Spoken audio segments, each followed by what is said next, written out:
Hello नमस्कार दोस्तों, आप सभी का पीटीएफ परिवार में स्वागत है। आज का हमारा जो क्लास है आप लोग का भूगोल का एनसीईआरटी है, और जिसमें चैप्टर अगर क्लास का बात करें तो क्लास हमारा क्या है, 6 क्लास का है। क्लास 6 का है और चैप्टर नंबर 2 है। क्या है? चैप्टर 2 है। हमारे चैप्टर 2 में क्या है, ग्लोब अक्षांश देशांतर। इससे पूर्व हम लोग चैप्टर नंबर 1 कर चुके हैं, आप लोग जाकर देख सकते हैं वहाँ से। और आज का जो चैप्टर है 2 है। तो आइए हम लोग आते हैं चैप्टर पर, ज़्यादा कुछ नहीं बात करते हैं। तो आप देखें, कहता है पिछले अध्याय में आप पढ़ चुके हैं। क्या बोलता है? पिछले अध्याय यानी चैप्टर 1 में आप पढ़ चुके हैं कि हमारे पृथ्वी गोलाकार नहीं है। क्या है? आपको इसमें से जहाँ फैक्ट लगता है आप लोग नोट्स कर सकते हैं। हमारे पृथ्वी गोलाकार नहीं है, यह उत्तर दक्षिण पर थोड़ी चपटी है। क्या है? उत्तर और दक्षिण में थोड़ी चपटी है तथा मध्य में थोड़ी उभरी हुई है। जैसे आप ये देख रहे हैं, मैप आपको दिख रहा होगा, ये हमारा पूरा गोलार्ध है जो आप देख रहे हैं। ये हमारा अक्ष है, आप जो देख रहे हैं क्या है, अक्ष है। एक उत्तरी अक्ष है और दक्षिणी अक्ष है। और ये हमारे देखेंगे तो आप अक्ष पर थोड़ा सा चिपटा हुआ है, देखिए आप इस टाइप से चिपटा हुआ है।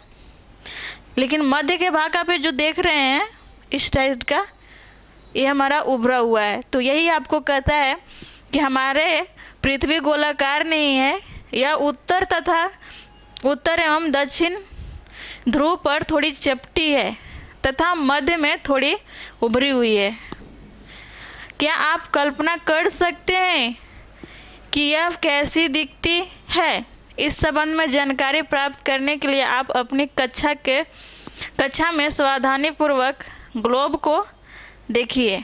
जैसे आपको ये ग्लोब दिख रहा है, तो यही आपको बोल रहा है कि इसको समझने के लिए आप अच्छी तरह से ध्यानपूर्वक आप ग्लोब को देख सकते हैं। जैसे आपको ये ग्लोब दिख रहा है, तो ये हमारा क्या है, अक्ष है। ये हमारा उत्तरी अक्ष है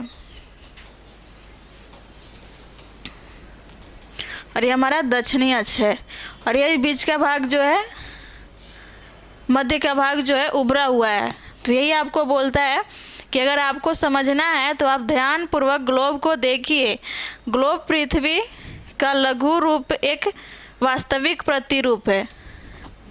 ग्लोब है जो पृथ्वी का लघु रूप में एक वास्तविक रूप है। क्या है? एक वास्तविक रूप है। जैसे आपको कर रहा है चित्र में, आप देख सकते हैं। जैसे हम आपको बता रहे थे, ये आपका 2.1 चित्र है। इसके बाद नीचे देता है ग्लोब विभिन्न आकार और प्रकार के हो सकते हैं। क्या कहता है? ग्लोब विभिन्न आकार और प्रकार के हो सकते हैं। बड़े ग्लोब जो आसानी से एक स्थान से दूसरे स्थान नहीं ले जाया जा सकता है।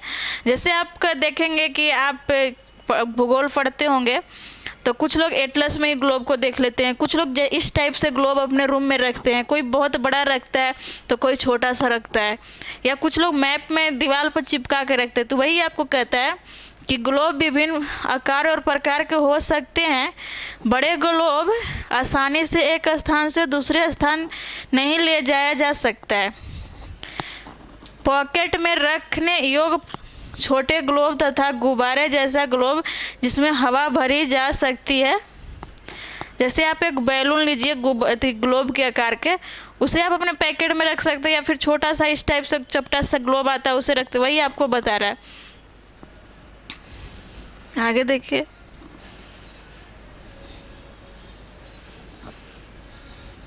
आसानी से एक स्थान से दूसरे स्थान ले जाया जा सकता है। ग्लोब स्थिर नहीं है। ग्लोब जो आपका है ये स्थिर नहीं है, इसे उसी प्रकार घुमाया जा सकता है जैसे कुम्हार आपको कहता है कि ग्लोब एक स्थित नहीं है। क्या है? ग्लोब एक स्थिर नहीं है, इसे हम उसी प्रकार से घुमा सकते हैं जैसे कुम्हार पहिया या लट्टू घुमाता है। ग्लोब पर देश, महाद्वीप तथा महासागर उनके सही आकारों में दिखाया जाता है। हमारे ग्लोब जो है, जिसे हम लोग पृथ्वी भी बोलते हैं, उस पर आपको जैसे इस पर आपको महासागर भी दिखाया जाएगा, महाद्वीप भी दिखाया जाएगा, ये सारे चीज़ आपको ग्लोब पर दिखने को मिलेगा। जैसे आप देख सकते हैं, देखिए ये आपका जो है ये हरा कलर का जो दिख रहा है आपका, वो हमारा हो जाता है महाद्वीप। क्या है? महाद्वीप हो जाता है। और ये जो आप देख रहे हैं ग्रीन कलर का जो, सॉरी नीला कलर का जो आपका है, हमारा हो जाता है महासागर। क्या है? ये जितना भी आपको ये दिख रहा है नीला कलर का, ये सब हमारे महासागर है। लेकिन वो जो आपको हरा कलर का जो दिख रहा है इस टाइप से, यही हमारा महाद्वीप है। और हम लोग ये इसी पर स्थित होते हैं। तो हमारा महासागर है जो जल से भरा हुआ है। तो आइए आगे देखते हैं।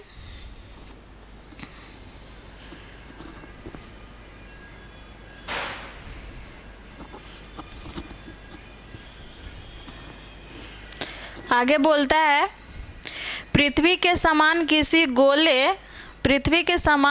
गोले पर किसी बिंदु को स्थिति का वर्णन करना कठिन है। आपको बताता है कि अगर हम पृथ्वी को लेते हैं या पृथ्वी पर करते हैं तो उस पर किसी भी गोल पर किसी भी बिंदु को स्थिति को वर्णन करना एक कठिन है। जैसे आप पृथ्वी पर देखेंगे, अगर आप पृथ्वी पर कहीं भी एक जैसे जगह पर आप इस तरह से बिंदु करते हैं तो क्या दूसरे जगह आप मिला सकते हैं? तो वही आपको बताता है कि मिलाना कठिन है। अब प्रश्न यह उठता है कि इस पर किसी स्थान की स्थिति कैसे बताया जाए।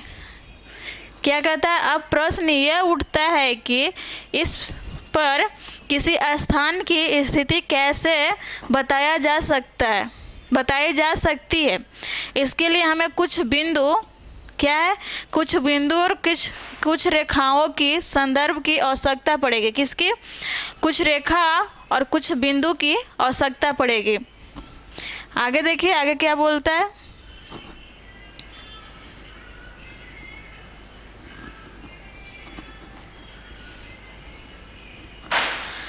आगे आपको बोलता है, देखिएगा ये आपका 6 क्लास का NCERT है। तो आप लोग को समझने में बहुत आसान होगा क्योंकि ये बहुत एकदम सरल भाषा में बताया जाता है, क्योंकि ये 6 क्लास का बच्चा के लिए है बना हुआ है, लेकिन आप लोग को पढ़ना ही है।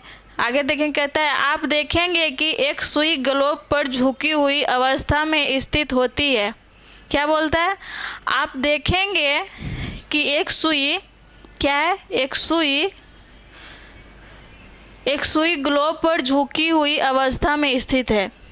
जैसे आपने पहला मैप में देखा था कि एक सुई की तरह था जो एक हैंडल की तरह लगा हुआ था, उसमें ग्लोब था, जिसे हम क्या बोलते हैं? अक्ष बोलते हैं, जिसे अक्ष कहा जाता है। ग्लोब पर दो बिंदु जिसे होकर सुई गुजरती है। जैसे आप देखे थे, जैसे आप देखेंगे हमारा एक मान लीजिए हमारा ग्लोब हो गया, एक हमारा सुई, ये यहाँ से यहाँ तक मिलाया हुआ जो रेखा है इसे हम सुई बोलते हैं। ये जो हमारा अक्ष है, ये 2 बिंदु है, एक यहाँ है एक यहाँ है, जिसे हम एक दक्षिणी अक्ष बोलते हैं और इसे हम लोग उत्तरी बोलते हैं। और इसी को मिलाने वाली रेखा जो है इसे हम लोग यहाँ पर सुई से इंगित किए हैं। क्या चीज़ से?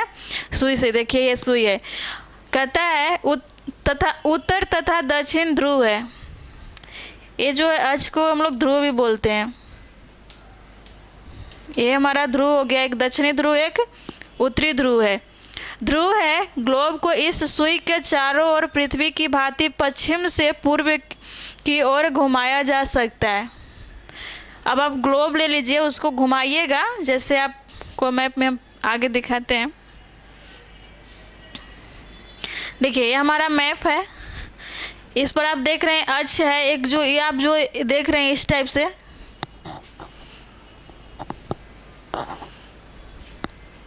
देखिए ये जो आप देख रहे हैं इसी को सुई के रूप में इंगित किया गया है। क्या है? सुई के रूप में।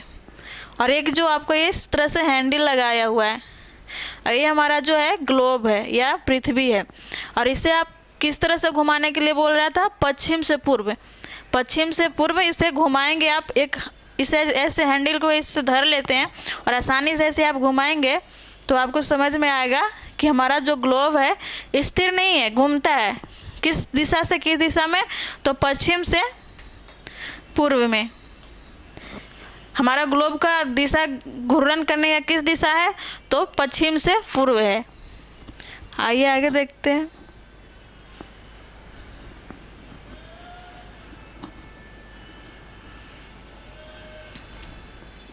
घुमाया जा सकता है, लेकिन याद रखें इन दोनों में एक अंतर है। पृथ्वी पर वास्तव में ऐसी कोई सुई नहीं है, लेकिन आपको ये भी बता रहा है कि आप इसे ध्यान में रखेंगे, इस दोनों में एक अंतर है।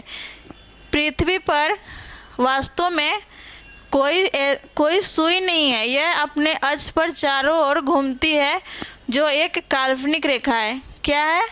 जिसे ये सुई की तरह आपको समझाने के लिए दिया था, जो ये सुई नहीं है, एक तरह के काल्पनिक रेखा है। क्या है? काल्पनिक रेखा है ये, जिस पे वो पृथ्वी अपने अक्ष पर घूमती है। आगे देखिए, काल्पनिक रेखा है, इसे हम विषुवत रेखा बोलते हैं। क्या बोलते हैं? इसे विषुवत रेखा कहा जाता है। देखिए आपका जो ये मैप है, ये देखिए आपका उत्तरी ध्रुव है। क्या है? उत्तरी ध्रुव है। और ये आप जो देख रहे हैं डॉट डॉट जो किया हुआ है, ये हमारा जो है विषुवत रेखा है। और ये हमारे पृथ्वी को एकदम बराबर दो भागों में बांटती है। विषुवत रेखा क्या करती है? पृथ्वी को बराबर एकदम समांतर दो भागों में बांटती है। जिसे आप देखेंगे तो विषुवत का जो ऊपर का भाग है, इसे हम लोग उत्तरी कहते हैं, उत्तरी गोलार्ध इसे बोलते हैं। क्या बोलते हैं? उत्तरी गोलार्ध। और विषुवत का नीचे का भाग जो होता है, जिसे हम लोग बोलते हैं दक्षिणी गोलार्ध। क्या कहता है? इसे विषुवत वृत्त कहा जाता है। पृथ्वी के उत्तर स्थित आधे भाग को उत्तरी गोलार्ध कहते हैं। क्या बोलता है?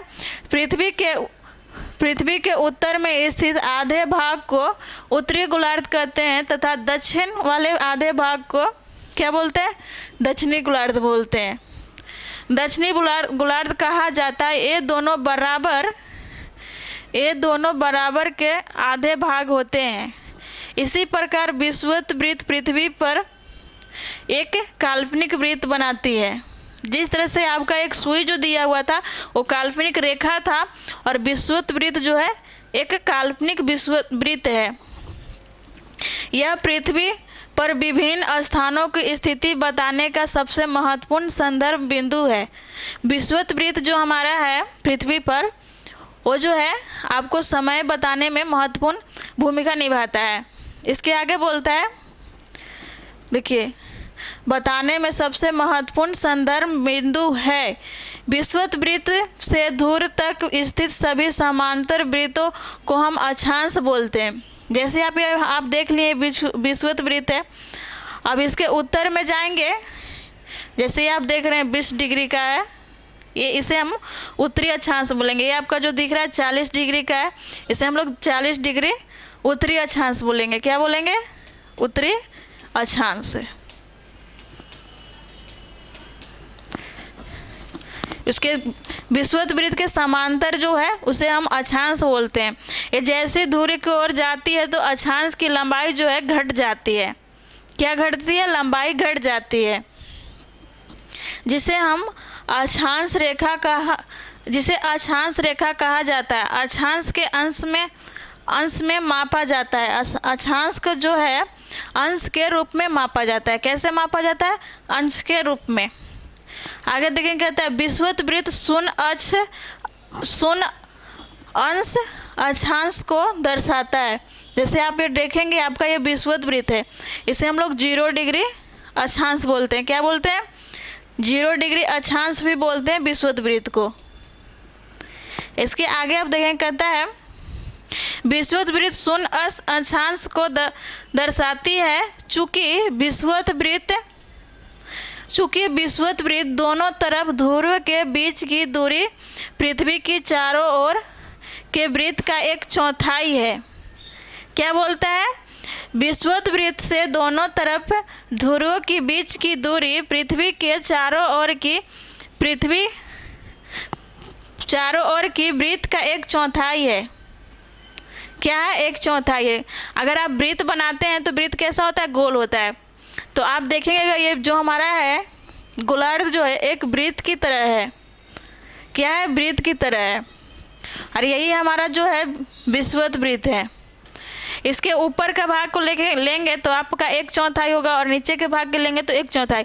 अगर आप दोनों को मिला देते हैं तो आपका एक वृत्त तैयार हो जाएगा। क्या हो जाएगा? एक वृत्त तैयार हो जाएगा। तो वही आपको कहता है कि 1/4 है।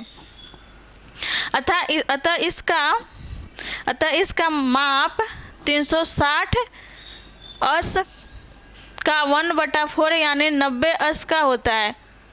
इस प्रकार 90 अंश उत्तरी अक्षांश उत्तरी ध्रुव को दर्शाती है। आगे के मैप में हम आपको दिखाते हैं। तथा 90 डिग्री अंश दक्षिणी अक्षांश दक्षिणी ध्रुव को दर्शाता है। देखिए अब आप नीचे मैप में दिखाते हैं।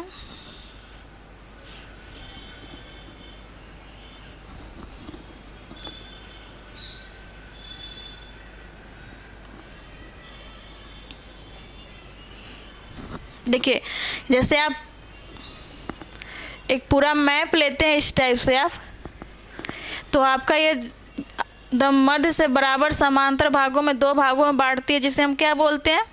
इसे ही हम लोग बोलते हैं 0 डिग्री अक्षांश या विषुवत वृत्त। क्या बोलते हैं? विषुवत वृत्त। इसके ऊपर जितना भी आपको इस टाइप से लाइन दिखेगा, उसके समांतर जितने भी लाइनें हैं उसे हम लोग उत्तरी अक्षांश बोलते हैं। ऊपर का भाग को, आधे भाग को क्या बोलते हैं? उत्तरी अक्षांश बोलते हैं। और इसी तरह से आप नीचे के भाग को देखेंगे, इसे हम क्या बोलते हैं? दक्षिणी अक्षांश बोलते हैं। और यहाँ आप देखेंगे तो ये हमारा 90 डिग्री ध्रुव हो जाता है। क्या होता है? 90 डिग्री ध्रुव। और यहाँ भी आप देखेंगे तो ये 90 डिग्री का ध्रुव बनता है। और आप इसी दोनों को मिलाने वाली रेखा को हम लोग क्या बोलते हैं? काल्पनिक रेखा बोलते हैं। इसके आगे आप आगे जाकर पढ़ेंगे तो आपको इसे देशांतर बोलते हैं। और इसी देखेंगे आप तो 1/4 हुआ, यानी 1/4। पृथ्वी को कितने भाग में बांटा है? 1/4। जैसे आप देखेंगे कि अगर आप वृत्त को बांटेंगे तो आधा हो गया। इसके बाद अगर आप इसे और बांटेंगे तो ये 4 भागों में बट जाता है। तो वही आपको कहता है। इस प्रकार विषुवत वृत्त को क्या बोलता है? इस प्रकार विषुवत वृत्त के उत्तर की सभी समांतर रेखाओं को उत्तरी अक्षांश कहा जाता है। देखिए ये जो आपका इस वाले भाग है पूरा, इसे हम लोग क्या बोलते हैं? उत्तरी अक्षांश बोलते हैं। उत्तरी अक्षांश। ऊपर के भाग को हम लोग क्या बोलते हैं? उत्तरी अक्षांश। यही आपको कहता है। इस प्रकार विषुवत वृत्त के उत्तर की सभी समांतर रेखाओं को उत्तरी अक्षांश कहा जाता है। क्या कहा जाता है? उत्तरी अक्षांश। तथा विषुवत वृत्त के दक्षिण में स्थित सभी समांतर रेखाओं को दक्षिणी अक्षांश कहा जाता है। जैसे आप देखेंगे विषुवत वृत्त के सारे समांतर जितने भी रेखाएं हैं इस टाइप से, इसे हम लोग क्या बोलते हैं? दक्षिणी अक्षांश बोलते हैं। ये हमारा हो गया दक्षिणी अक्षांश। इसी प्रकार आगे देखेंगे, कहता है इसलिए प्रत्येक अक्षांश के मान के साथ उसकी दिशा यानी उत्तर या दक्षिण को भी लिखा जाता है। जैसे आप देखे होंगे भारत का कहता है कि भारत किस गोलार्ध में स्थित है, तो आप लोग बताते होंगे भारत उत्तर पूर्व में स्थित है। उसी टाइप से यहाँ आपको बोलता है कि आप जितने भी अक्षांश लिखेंगे, जैसे आपको देखिए एक मैप दिया हुआ है।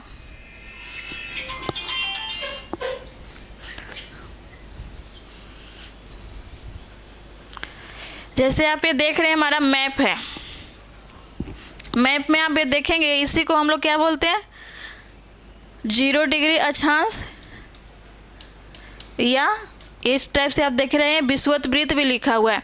विषुवत वृत्त के समांतर अगर आप जाएंगे तो आप देखेंगे कि 23.5 डिग्री का एक रेखा आता है, जिसे हम लोग क्या बोलते हैं? कर्क रेखा भी बोलते हैं। और कर्क रेखा कहाँ है? तो उत्तरी गोलार्ध में। इसलिए देखिए आपको यहाँ लिखा हुआ मिलेगा 23.5 डिग्री उत्तरी अक्षांश।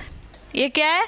23.5 डिग्री उत्तरी अक्षांश। इस तरह से अगर आप नीचे आएंगे तो इसके समांतर जितने भी आएगा रेखा, उसे हम लोग दक्षिणी अक्षांश बोलेंगे। जैसे आप देखेंगे यहाँ पर 23.5 डिग्री है। क्या है? 23.5 डिग्री है, जिसे क्या बोलेंगे हम? मकर रेखा बोलते हैं, लेकिन ये भी 23.5 डिग्री पर है, ये भी 23.5 डिग्री पर है, लेकिन मकर रेखा का जो है दक्षिणी अक्षांश में, कहाँ है, दक्षिणी अक्षांश में, इसलिए आपको यहाँ देखिए लिखा हुआ मिलेगा 23.5 डिग्री दक्षिणी अक्षांश। इसी तरह से आपको यहाँ कर्क रेखा जो है 23.5 डिग्री उत्तरी है। तो वैसे ही अगर आप विषुवत के ऊपर जाएंगे तो उसे जो भी समांतर रेखा है उसको सूचित करना होगा, तो आपको ऊपर लिखना होगा उत्तरी अक्षांश। अगर नीचे जाएंगे तो नीचे में आपको दक्षिणी अक्षांश लिखना होगा। वही आपको यहाँ पर बताया है, बोलता है इसलिए प्रत्येक अक्षांश के मान के साथ उसकी दिशा यानी उत्तर या दक्षिण को भी लिखा जाता है। सामान्यतः इसे उत्तर या दक्षिण अक्षांश से व्यक्त किया जाता है। उदाहरण के लिए देखिए, यहाँ उदाहरण भी आपको दिया है। उदाहरण के लिए महाराष्ट्र में चंद्रपुर एवं ब्राज़ील के दक्षिण अमेरिका में बेलो हेरिटेज़, क्या है, बेलो हेरिटेज़ दोनों एक ही अक्षांश यानी 20 डिग्री अक्ष पर स्थित है। लेकिन यहाँ देखिए कहता है, ये आपको ध्यान, यहाँ पर आप लोग ध्यान दीजिएगा, लेकिन चंद्रपुर विषुवत वृत्त के 20 डिग्री अक्ष के उत्तर में एवं बेलो हेरिटेज़ विषुवत वृत्त के 20 डिग्री दक्षिण में है। आप लोग के पास अगर मैप होगा, वर्ल्ड मैप, तो आप लोग मैप से देखेंगे तो 20 डिग्री जो है हमारे भारत में स्थित महाराष्ट्र का एक जगह है जिसका हम बोलते हैं चंद्रपुर, वो हमारे 20 डिग्री पर स्थित है, जिसे क्या बोलते हैं, उत्तरी अक्षांश। वही 20 डिग्री पर दक्षिण अमेरिका के ब्राज़ील का एक शहर है जिसे हम लोग बोलते हैं बेलो हेरिटेज़, ये भी 20 डिग्री पर स्थित है। लेकिन ये दोनों में अंतर क्या है कि एक उत्तरी अक्षांश में है और एक दक्षिणी अक्षांश में है। बस यही आपको अंतर है। आप लोग को फंसाने के लिए इसी टाइप से देता है बहुत सारा, जैसे आपका भारत की पूछ लेता है स्थिति, और कहीं पर दक्षिण उत्तर देता है, कहीं उत्तर देता है, तो हमारा भारत का जो स्थित है उत्तरी अक्षांश में स्थित है, उत्तरी गोलार्ध यानी उत्तरी अक्षांश। तो देखिए आगे कहता है, इसलिए हम कहते हैं कि चंद्रपुर 20 डिग्री उत्तरी अक्षांश पर है। क्या है, चंद्रपुर जो है 20 डिग्री उत्तरी अक्षांश पर है तथा बेलो हेरिटेज़ 20 डिग्री दक्षिणी अक्षांश पर स्थित है। क्या बोलता है, चित्र 2.2 से स्पष्ट है कि जैसे जैसे हम विषुवत वृत्त से दूर जाते हैं अक्षांश का आकार घटते जाता है। जैसे आपको हम अभी इससे पहले ही बताए थे कि जैसे हम विषुवत वृत्त हमारा हो गया, यहाँ से अगर आप एक समांतर रेखा लेते हैं तो इसकी आकार घटते जाएगा। जैसे जैसे आप कोई ध्रुव के पास जाएगा, जैसे देखेंगे कि आप ये ध्रुव के पास आया तो इसकी आकार छोटा हो गया। यहीं आप देखेंगे विषुवत वृत्त सबसे लंबी रेखा, अगर बात करें अक्षांश की, अगर आपको प्रश्न पूछता है कि सबसे लंबी अक्षांश कौन सी है, अगर आप में 0 डिग्री अक्षांश दिया हुआ है तो आपका 0 डिग्री अक्षांश ही होगा। आइए आगे देखते हैं।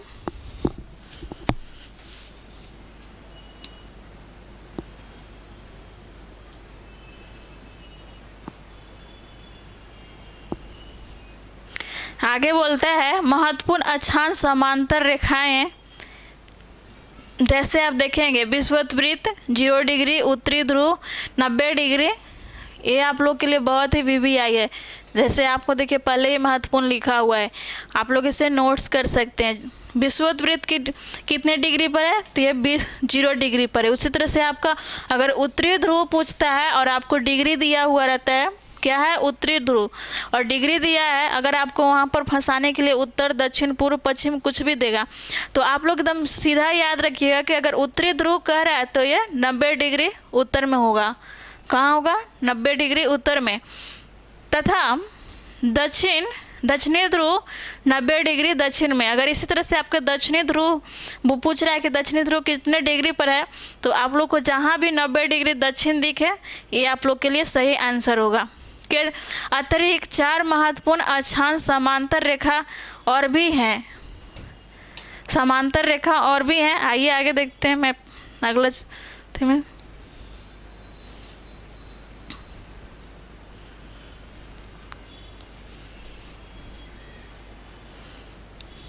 देखिए 4 महत्वपूर्ण है, उसमें से देखिए पहला जो आपका दिख रहा है, पहला आपका हो जाएगा उत्तरी गोलार्ध में कर्क रेखा 23.5 डिग्री उत्तरी अक्षांश पर है।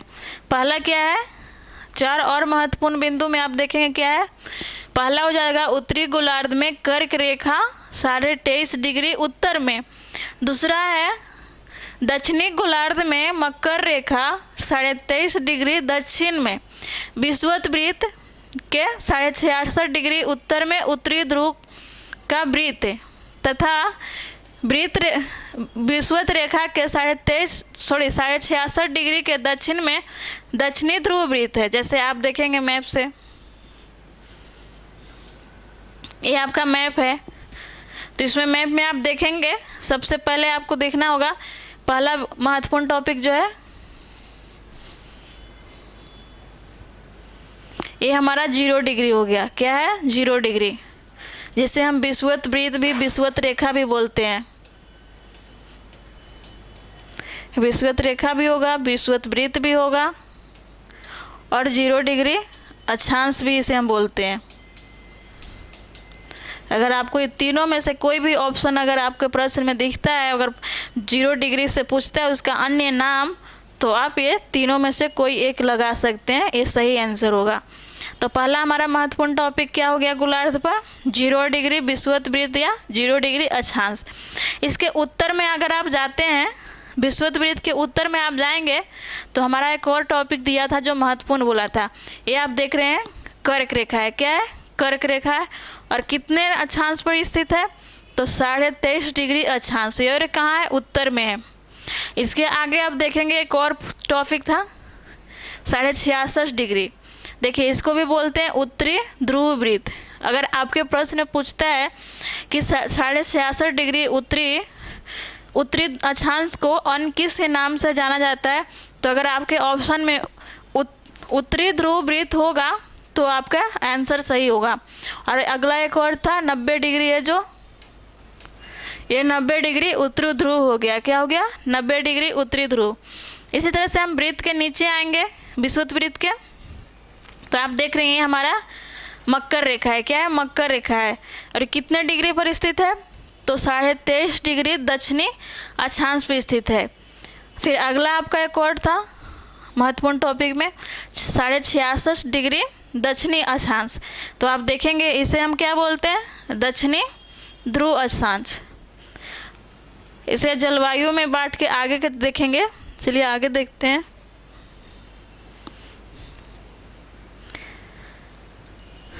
देखिए आगे बोलता है पृथ्वी के ताप कटिबंध है। पृथ्वी के ताप कटिबंध, तो चलिए आइए अब देखते हैं। कर्क रेखा एवं मकर रेखा के बीच के सभी अक्षांश पर सूर्य वर्ष में एक बार दोपहर में सिर के ठीक ऊपर होता है। क्या बोलता है, कर्क रेखा एवं मकर रेखा के बीच सभी अक्षांश पर सूर्य वर्ष में एक बार दोपहर में सिर के ठीक ऊपर होता है। इसलिए इस क्षेत्र में सबसे अधिक ऊष्मा प्राप्त होती है तथा इसे उष्णकटिबंधीय क्षेत्र कहते हैं। हम उष्णकटिबंध क्षेत्र किसे कहते हैं, जहाँ पूरे वर्ष में सूर्य एक बार दोपहर के समय सीधे सिर के ऊपर चमकता होगा, जिसे हम क्या बोलते हैं, उष्णकटिबंध, और उसे ही हम लोग विषुवत वृत्त क्षेत्र भी कहते हैं। आइए आगे देखते हैं।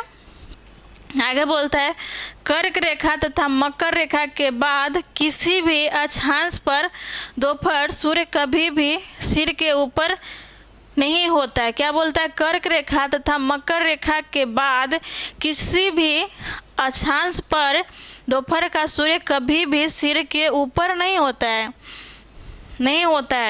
सूर्य की तरफ सूर्य की किरण तिरछी होती जाती है।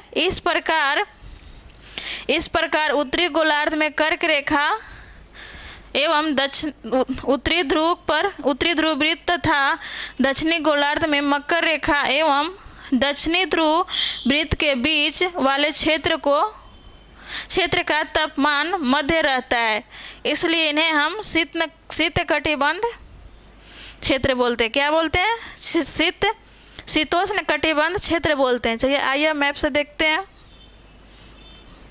ये हमारा मैप है, आप देखेंगे तो ये हमारा हो गया मकर रेखा, सॉरी पेन, ये हमारा हो गया कर्क रेखा, ये हमारा हो गया मकर रेखा। आपको क्या बोला था कि कर्क रेखा और मकर रेखा के बीच के जो भी भाग है उसमें सूर्य वर्ष में एक बार दोपहर सिर के ऊपर चमकता है। जैसे आप देखेंगे 23.5 डिग्री उत्तरी अक्षांश और 23.5 डिग्री दक्षिणी अक्षांश के मध्य में सूर्य जो हमारे हैं, सूर्य ग्रह जो तारा है ग्रहणी है, वो वर्ष में एक बार चमकता है। इस भाग में, इस वाले भाग में आपको सूर्य एक बार हमेशा सिर के ऊपर चमकते हैं, जिसे हम लोग क्या कहते हैं, उस क्षेत्र को क्या बोलते हैं, उष्ण कटिबंध क्षेत्र। और इस क्षेत्र में आप देखेंगे कि वर्षा भी बहुत अधिक होता है और यहाँ पर आपको वर्षा बहुत अधिक मिलेगा। और इस वाले क्षेत्र को हम लोग बोलते हैं उष्ण कटिबंध क्षेत्र। और आपका एक ही खासियत यहाँ पर है कि उष्ण कटिबंध क्षेत्र उसे बोलते हैं जहाँ सालों भर सूर्य दोपहर के समय सिर के ऊपर चमकता है। इसके बाद आपको बोल रहा था कि मकर रेखा एवं दक्षिणी ध्रुव वृत्त के मध्य यहाँ पर हमारे जो सूर्य तारा जो है यहाँ सालों भर कभी नहीं चमकती है, दोपहर में कभी नहीं चमकती। यहाँ पर तिरछी, यहाँ का जो किरण है तिरछी आती है, जिसे हम लोग क्या बोलते हैं, शीतोष्ण कटिबंध बोलते हैं। इसे शीतोष्ण कटिबंध बोलते हैं। किसके किसके बीच में, इसी तरह से आप देखेंगे कर्क रेखा और ये उत्तरी ध्रुव वृत्त के मध्य के भाग को भी हम लोग बोलते हैं शीतोष्ण कटिबंध। यहाँ पर उत्तरी ध्रुव जो है वहाँ पर भी आपके सूर्य किरण हमेशा नहीं चमकता है, वहाँ तिरछी किरण सूर्य का जाता है, तो इसलिए यहाँ पर हम लोग बोलते हैं शीतोष्ण कटिबंध।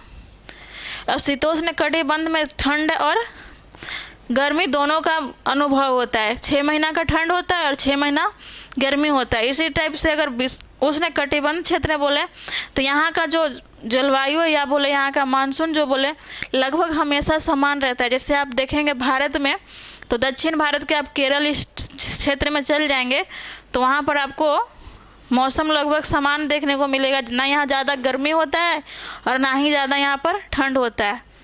तो यही हमारा था। आगे आइए देखते हैं।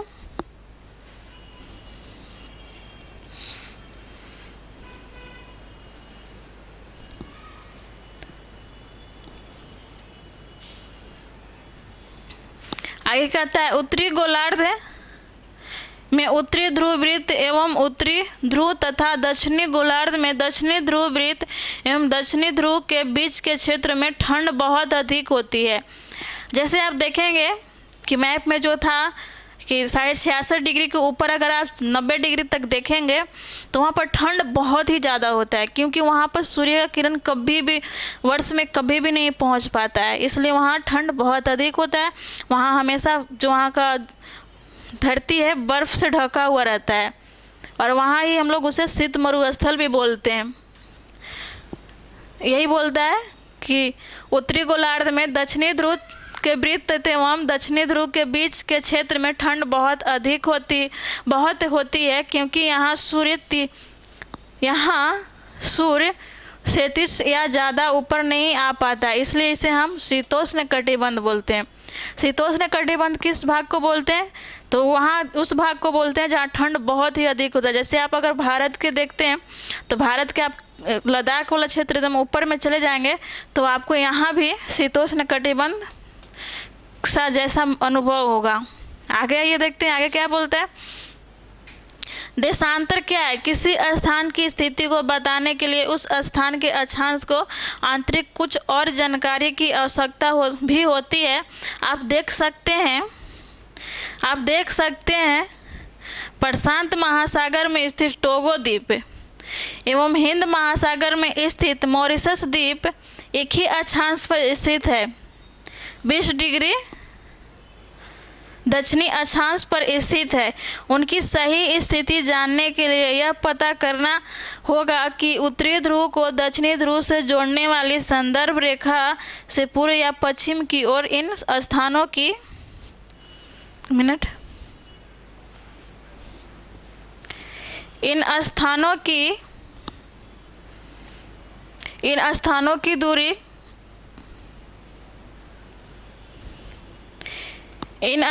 की दूरी कितनी है? इन संदर्भ में रेखाओं को देशांतर एवं कहते हैं। जैसे आपको दिखाना होगा, जैसे आप देख रहे हैं मैप हमारा हो गया, ये देख रहे हैं आपका उत्तरी, यार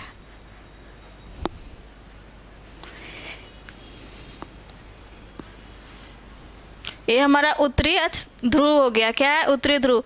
और आप ये जो देख रहे हैं ये हमारा 80 डिग्री है। और ये जो आपके इस टाइप से जितनी भी लाइनें दिख रहे हैं,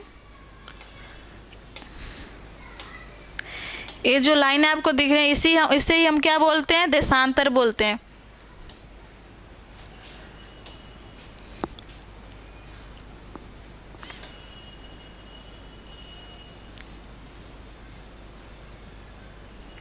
तो आप देखेंगे इस देशांतर को, ये हमारा क्या था? 80 डिग्री था, और इसे 80 डिग्री देशांतर भी बोलते हैं। और ये कहाँ स्थित है? 180 डिग्री देशांतर कहाँ स्थित है? तो आप देखेंगे प्रशांत महासागर से होके गुजरता है। कहाँ से? 1984 में पूरे विश्व में एक समय रेखा निर्धारण करने के लिए बहुत होड़ चल रहा था। तो उस टाइम बहुत सारे लोगों के मन में था कि कैसे देश निकाला जाए समय। तो उसी टाइम ही हमारे देशांतर रेखा के माध्यम से समय निकाला गया। तो आपको ये देखा बोला रहा था क्या है? किसी स्थान की स्थिति को बताने के लिए उस स्थान के अक्षांश के आंतरिक कुछ और जानकारी की आवश्यकता भी होती है। आप देख सकते हैं कि प्रशांत महासागर में स्थित टोगो द्वीप एवं हिंद महासागर में स्थित मॉरिशस द्वीप एक ही अक्षांश पर स्थित है। उनकी सही स्थिति जानने के लिए यह पता करना होगा कि उत्तरी ध्रुव को दक्षिणी ध्रुव से जोड़ने वाली रेखा में मतलब कौन सी रेखा है। तो जैसे आप देखेंगे यही हमारे जो रेखा है इसे हम लोग क्या बोलते हैं? देशांतर बोलते हैं। और किसी भी देश के समय को निकालने के लिए हम देशांतर से ही निकाल पाते हैं। किससे? देशांतर से। 0 डिग्री देशांतर आपका ये देखेंगे आप यहाँ, ये 0 डिग्री देशांतर है।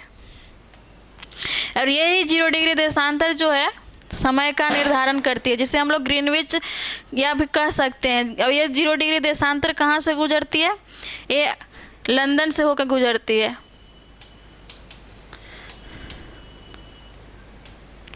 कहाँ से गुजरती है? लंदन से। और ये अटलांटिक महासागर से होकर गुजरती है। तो यही आपका जो है देशांतर है। आप देख सकते हैं हमारे इस टाइप से जो रेखा है देशांतर है। चलिए आगे और देखते हैं क्या बोलता है।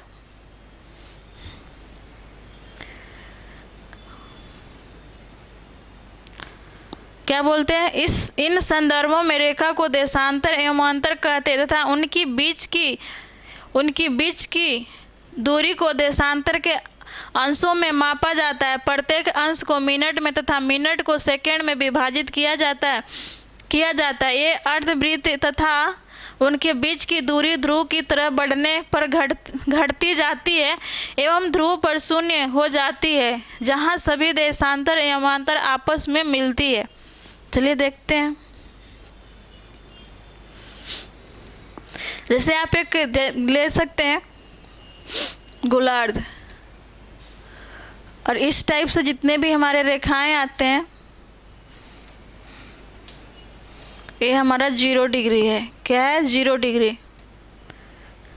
और देशांतर का एक खासियत है कि एक ही जगह ये 180 डिग्री पर जाके या 0 डिग्री पर जाके ये सभी एक जगह मिल जाते हैं।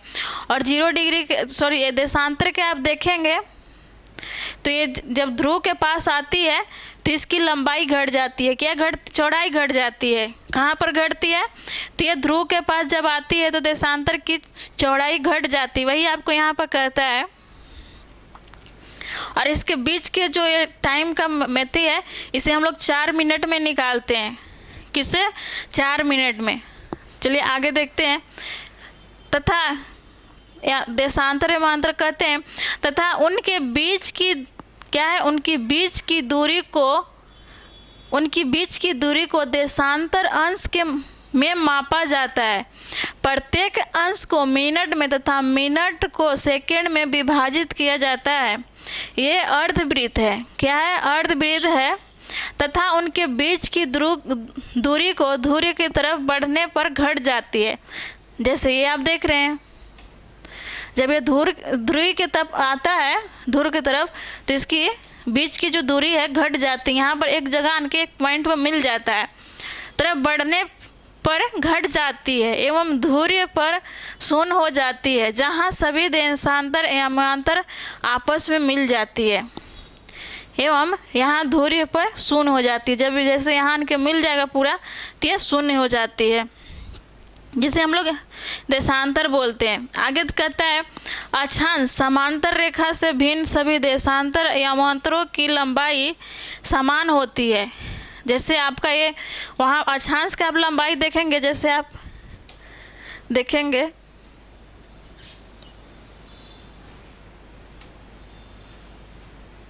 ये हमारा मैप है, 0 डिग्री अक्षांश है, तो देखेंगे कि इसकी लंबाई जो है ध्रुव की तरफ जाने में घट जाती है। क्या होती है? घट जाती है। लेकिन देशांतर के आप देखेंगे कि ये जो लंबाई है ये 90 डिग्री है, यानी 180 डिग्री है, सॉरी 180 डिग्री है। लेकिन जैसे जैसे इसकी दूरी बढ़ती है तो इसकी लंबाई जो है बढ़ जाती है। लंबाई बढ़ जाती है लेकिन चौड़ाई घट जाती है ध्रुव की तरफ आते आते, और यह ध्रुव पर जब आती है देशांतर तो शून्य हो जाती है।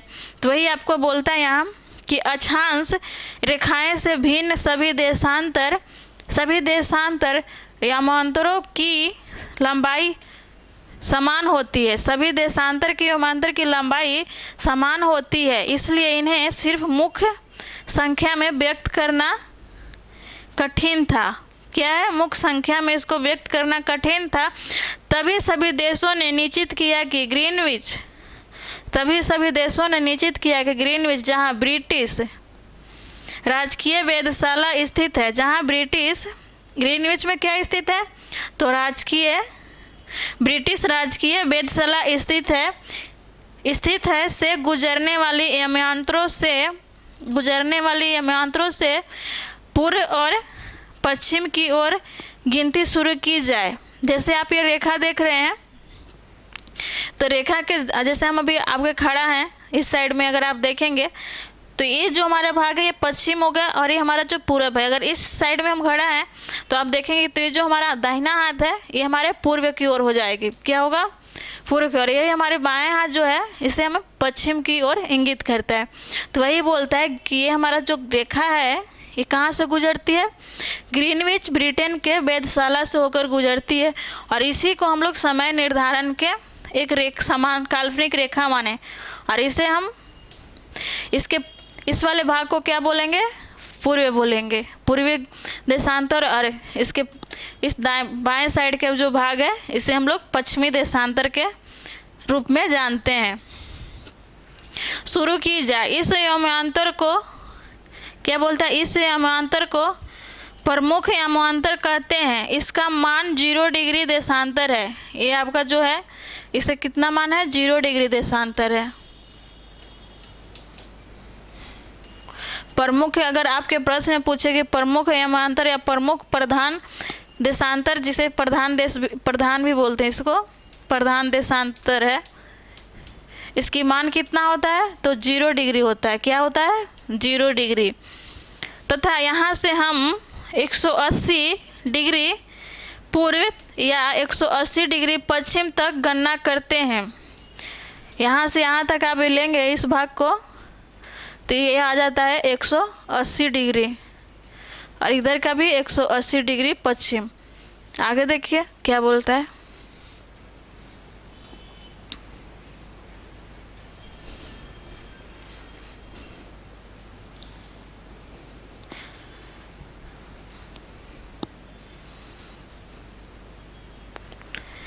बोलता है क्या है? 180 डिग्री को मिला, फिर 180 डिग्री पूर्वी या 180 डिग्री पश्चिमी गणना करते हैं। प्रमुख यमांतरों तथा 180 डिग्री यमांतर को मिलाकर पृथ्वी को 2 समान भाग यानी पूर्वी गोलार्ध और पश्चिमी गोलार्ध में विभक्त करते हैं। इसीलिए किसको किसको मिलाते हैं, तो आप देखेंगे किसको मिलाते हैं प्रमुख यमांतर यानी 0 डिग्री देशांतर तथा 180 डिग्री यमांतर यानी 180 डिग्री देशांतर को मिला के पृथ्वी के 2 समान भागों में यानी पूर्वी गोलार्ध और पश्चिमी गोलार्ध में विभक्त करते हैं। जैसे आप ये देख रहे हैं, आप इस वाले जो लाइन इस टाइप से जो डॉट डॉट देख रहे हैं, यही हमारा प्रमुख यमांतर यानी 0 डिग्री है। और 0 डिग्री से इस भाग में आप जो देख रहे हैं, इस वाले भाग को जो देख रहे हैं, ये आपका हो जाएगा पूर्वी देशांतर। क्या है, पूर्वी देशांतर है। और ये हमारे 30 डिग्री पूर्वी देशांतर है। क्या है, 30 डिग्री पूर्वी देशांतर है। इसी तरह से हमारे ये जो आपका लाइन दिख रहा है 60 डिग्री पूर्वी देशांतर है। इसके गोल गोल पूरा गोल घुमाइएगा तो इसी तरह से आपको ये बराबर, अगर इसको खोलिएगा तो इस टाइप से खुलेगा। जैसे अगर आप देखेंगे कि आप एक संतरा लीजिए और संतरा को इस पूरे ऐसे काट के नहीं, ऐसे काटिएगा बीच के भाग, तो आपको उसको गिनिएगा तो आपको एकदम इसी टाइप से दिखेगा। इस टाइप से हमारे गोलार्ध दिख रहा है।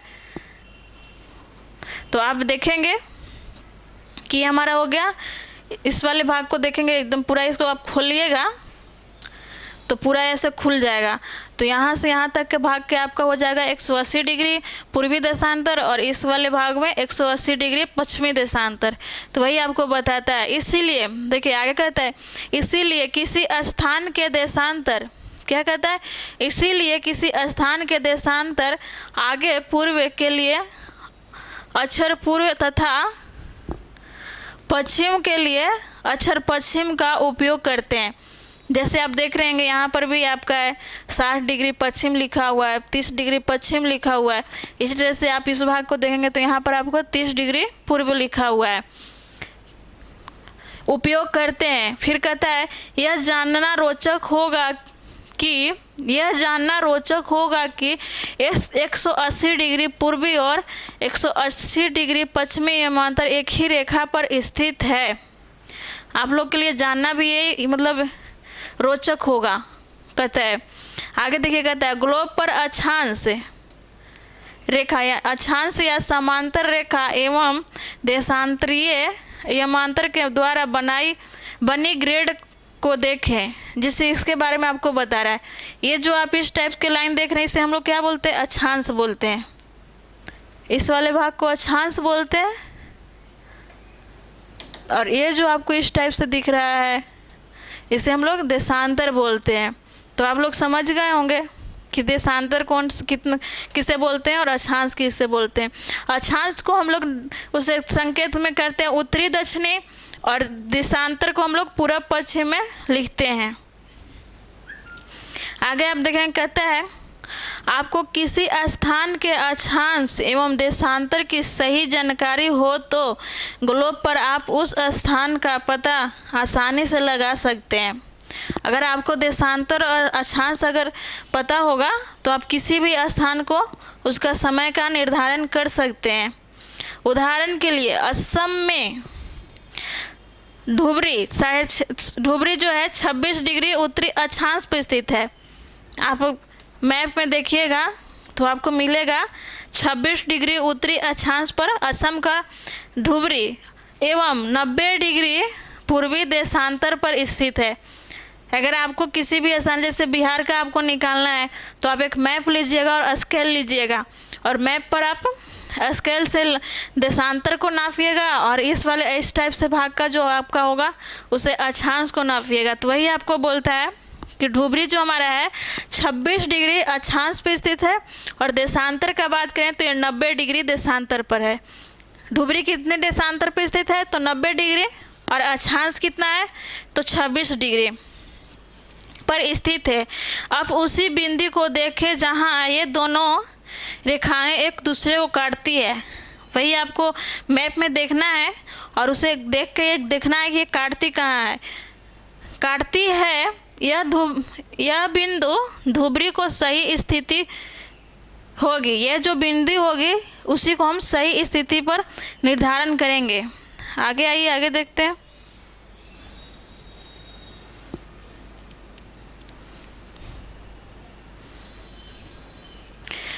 फिर बोलता है इसको समझने के लिए कागज पर समान दूरी वाले क्षैतिज कागज पर समान दूरी वाले क्षैतिज तथा ऊर्ध्वाधर रेखा को खींचिए।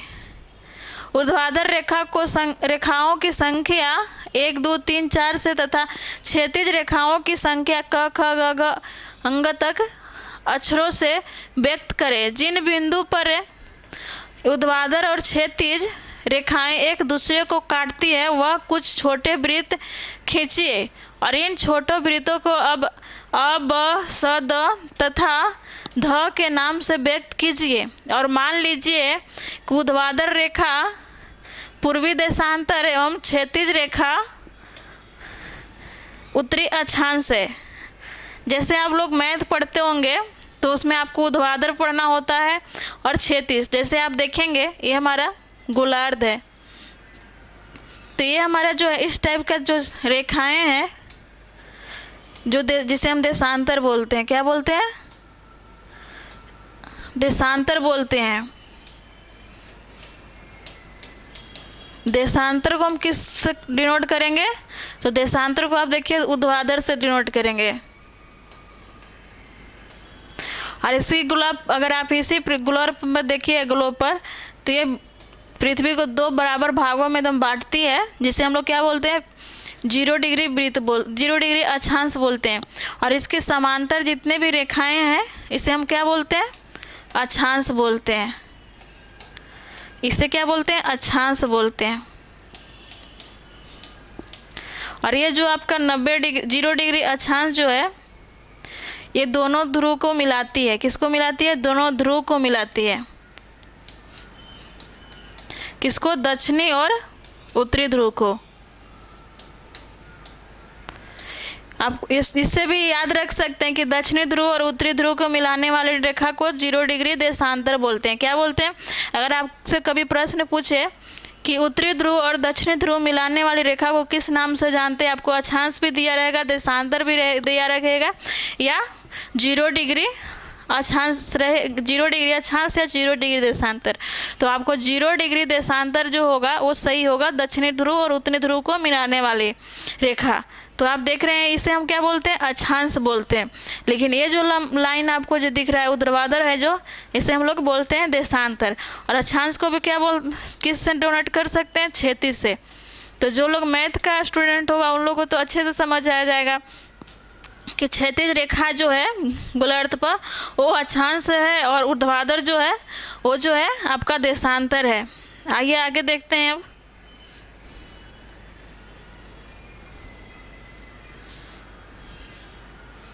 देखिए आपका ये मैप दिया हुआ है, इसमें आपको उल्टा दिया है। अगर आपके पास बुक होगा तो देख लीजिएगा।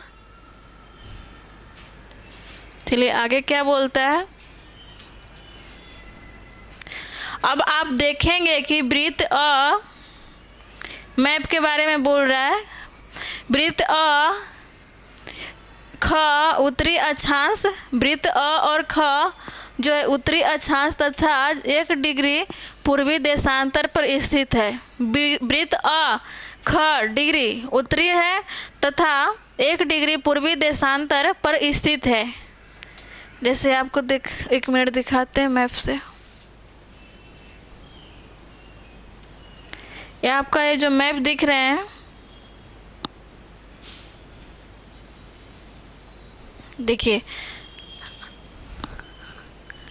ये जो हमारा है इसी के बारे में बोल रहा था।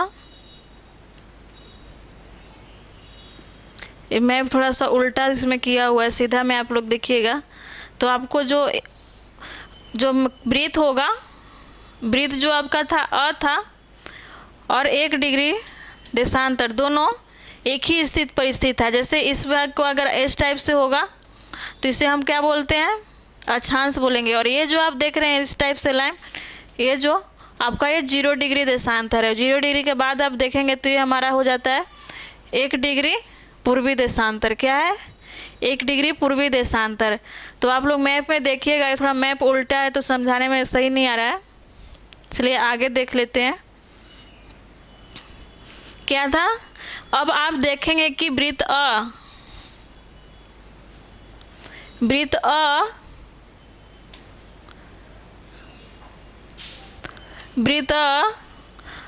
उत्तरी अक्षांश तथा 1 डिग्री पूर्वी देशांतर पर स्थित है। जैसे यहाँ आप देख रहे हैं, ये हमारा था ना, ये हमारा है, क्या है, उत्तरी अक्षांश पर स्थित है। कहाँ है, ये उत्तरी अक्षांश पर है। जैसे अगर हम आपको मान सकते हैं कि ये हमारा 0 डिग्री अक्षांश हो गया, तो ये जो हमारा जो होगा से उत्तरी क्षेत्र में होगा।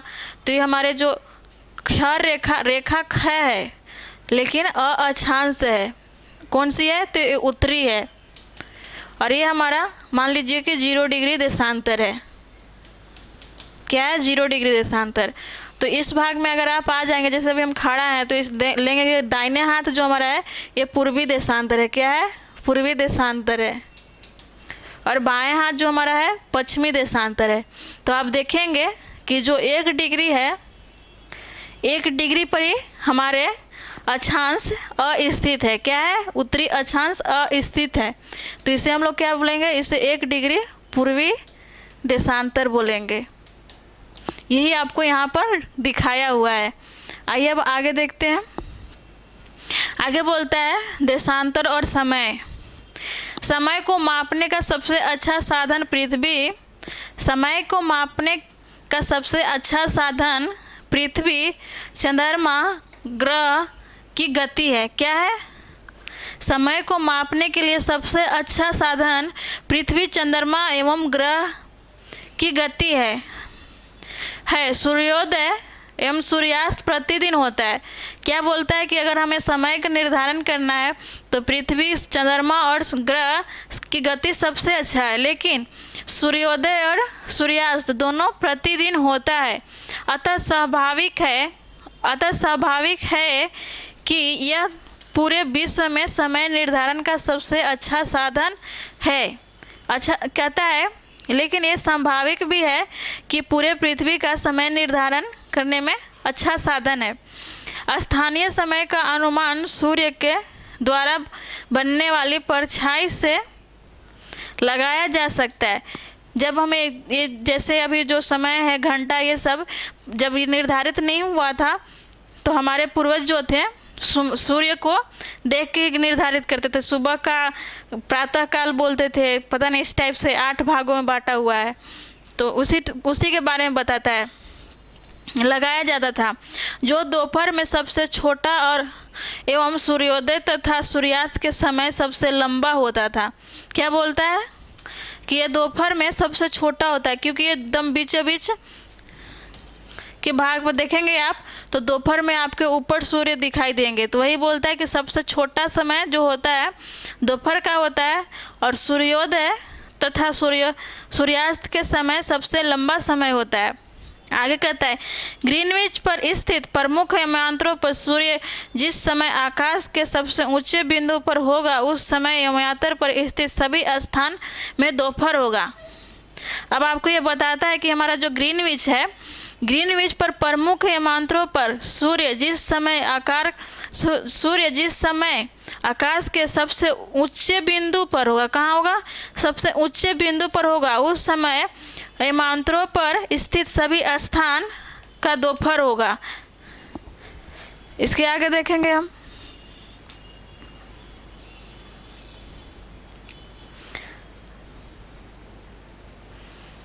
फिर देखिए कहता है, चूंकि पृथ्वी से पश्चिम पूर्व की ओर चक्कर लगाती है, चूंकि पृथ्वी पश्चिम से पूर्व, क्या कहता है, पश्चिम से पूर्व की ओर चक्कर लगाती है। हमारी पृथ्वी किस साइड में चक्कर लगाती है, तो आप देखेंगे कि पृथ्वी हमारी जो है पश्चिम से पूर्व की ओर चक्कर लगाती है। किधर, पश्चिम से पूर्व की ओर चक्कर लगाती है। अतः वे स्थान जो ग्रीनविच के पूर्व में है, अतः वो स्थान जो ग्रीनविच के पूर्व में स्थित है, उनका समय ग्रीनविच समय से आगे होगा। जैसे आप देखेंगे कि हमारे भारत जो है ग्रीनविच से किस साइड में, पूर्व में है। अगर आप देखेंगे हमारे 0 डिग्री हो गया देशांतर, तो हमारे भारत ने यहाँ पर मान लीजिए स्थित है।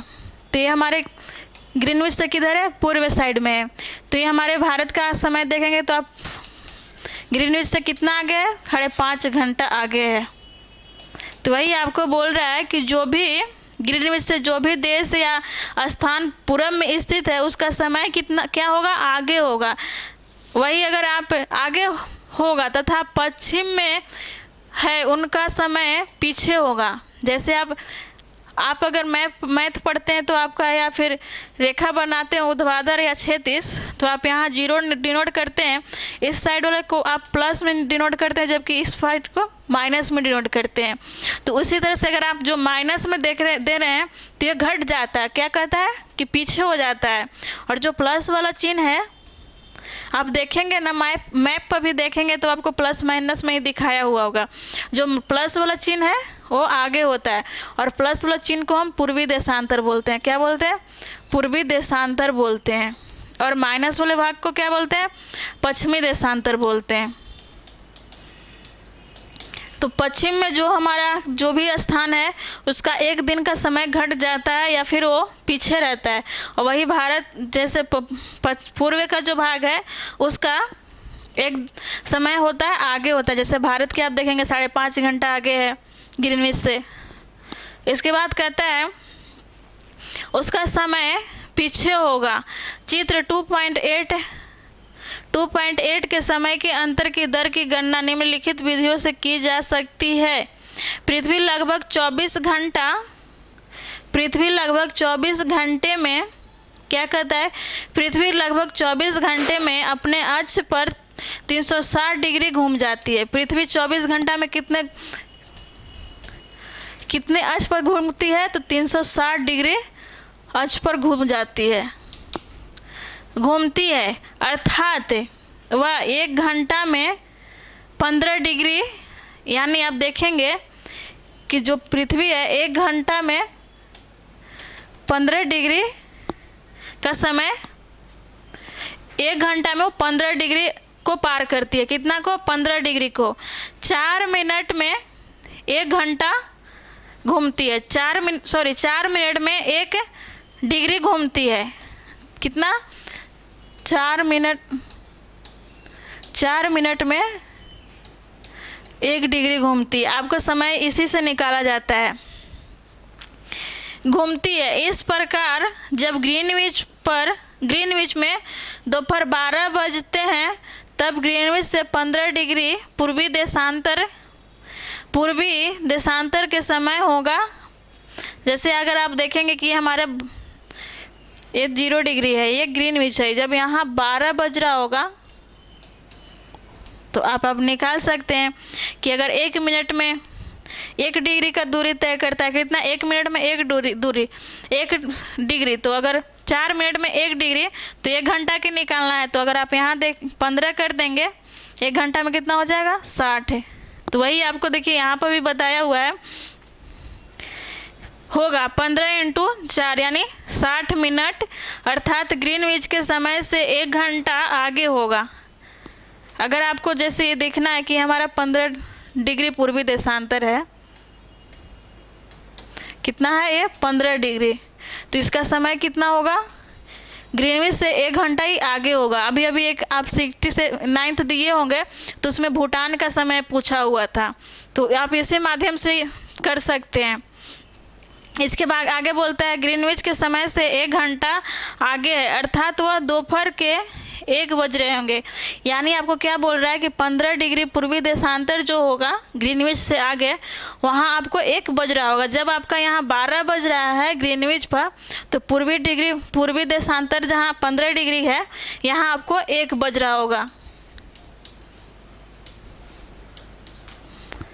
इसी तरह से आप भारत का भी समय निकाल सकते हैं, 1 बजा होगा, लेकिन ग्रीनविच से 15 डिग्री पश्चिम का समय ग्रीनविच समय से 1 घंटा पीछे होगा। अब वही आपको बोलता है कि इस भाग का जो समय होगा 1 घंटा पीछे होगा। वहाँ 12 जब ग्रीनविच पर जब 12 बज रहा है तो यहाँ पर आपका 11 बज रहा होगा सुबह का। क्या बज रहा होगा, 11 बज रहा होगा सुबह का। 1 घंटा पीछे होगा, यानी सुबह के 11 बजे होंगे। इसी प्रकार जब ग्रीनविच पर दोपहर के 12 बजे होंगे उस समय 180 डिग्री पर मध्य रात्रि होगा। जब अगर ग्रीनविच पर 12 बज रहा होगा दिन का तो 180 डिग्री पर के देखेंगे आप तो वहाँ पर आपका रात होगा। चलिए आगे देखते हैं।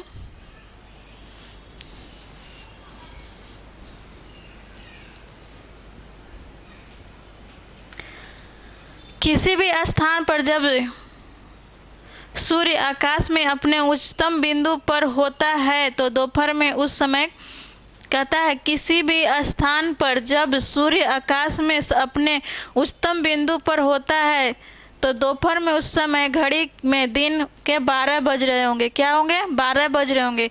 इसी प्रकार घड़ी के द्वारा दिखाया गया समय उस स्थान के स्थानीय समय होता है। क्या होता है?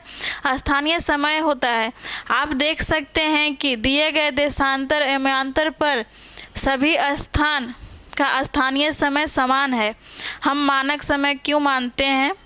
क्या अलग अलग, देखिए आपसे पूछ रहा है हम मानक समय क्यों मानते हैं? क्या अलग अलग एवं परिस्थिति स्थान के स्थानीय समय में अंतर है? आगे देखते हैं। ये हमारा भारत है। आप देखेंगे हमारे भारत का 82.5 समय कहाँ से निर्धारण किया गया? तो 82.5 डिग्री पूर्वी देशांतर से हमारे भारत का समय निर्धारण किया गया है। देखिए कहता है होता है उदाहरण के लिए बहुत से देशांतरों से होकर गुजरने वाली रेलगाड़ियों के लिए समय सारणी तैयार करना कठिन होगा।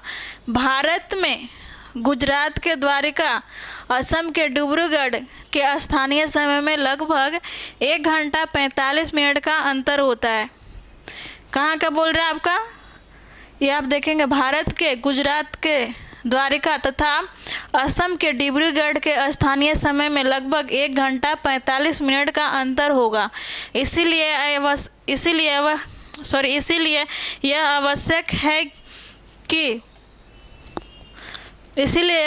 आवश्यक है कि देश के मध्य भाग से होकर गुजरने वाले किसी भी एवमांतर स्थानीय समय को देश का मानक समय माना जाए। इस एवमांतर रेखा के स्थानीय समय को पूरे देश के मानक समय माना जाता है। भारत के 82.5 डिग्री पूर्वी को मानक समय माना गया है। जैसे आप ये देख रहे हैं मैप जो है ये हमारे भारत का 82.5 डिग्री पर स्थित है जो मानक समय है। और ये कहाँ से गुजरता है? इलाहाबाद से।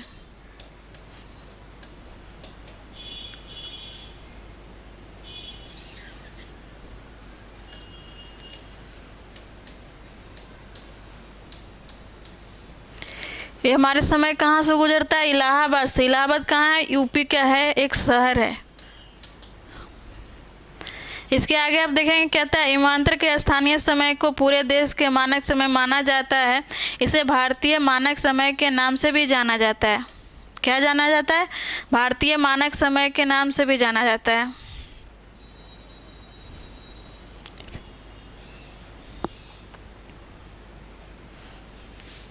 करीब भोपाल के निकट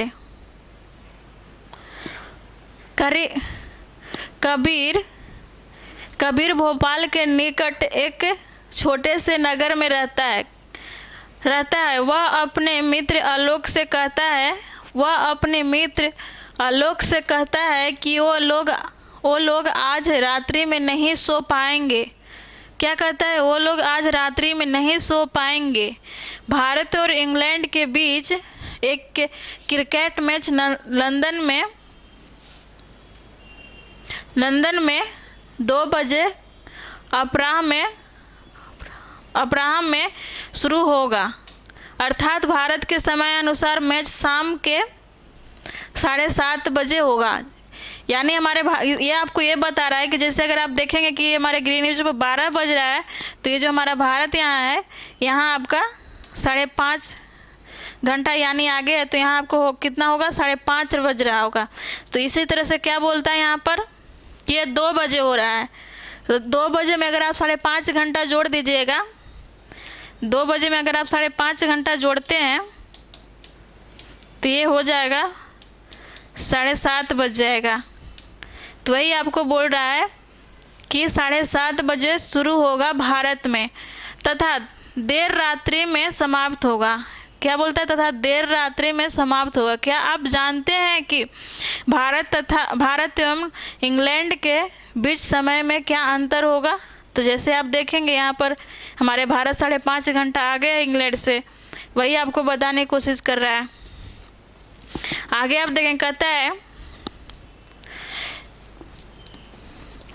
भारत ग्रीनविच के पूर्व में 82.5 डिग्री पूर्व में स्थित है। क्या बोलता है? भारत ग्रीनविच के पूर्व 82.5 डिग्री पूर्व में स्थित है तथा यहाँ का समय ग्रीनविच समय से 5.5 घंटा आगे यानी 5 घंटा 30 मिनट आगे है। इसलिए जब लंदन में दोपहर के 2 बज रहे होंगे तब भारत में 7:30 बजे होंगे। कुछ देशों का देशांतरीय विस्तार अधिक होता है। कुछ देशों का देशांतरीय विस्तार अधिक होगा जिसके कारण वहाँ एक से अधिक मानक समय अपनाए गए हैं। उदाहरण के लिए रूस में 11 मानक समयों का अपनाया गया है। पृथ्वी को एक घंटे वाले 24 समय क्षेत्रों में बांटा जाता है। पृथ्वी को कैसे बांटा जाता है? एक घंटे के वाले 24 समय क्षेत्रों में बांटा जाता है। इसलिए इस प्रकार प्रत्येक क्षेत्र 15 डिग्री देशांतर तक के क्षेत्र को घेरता है।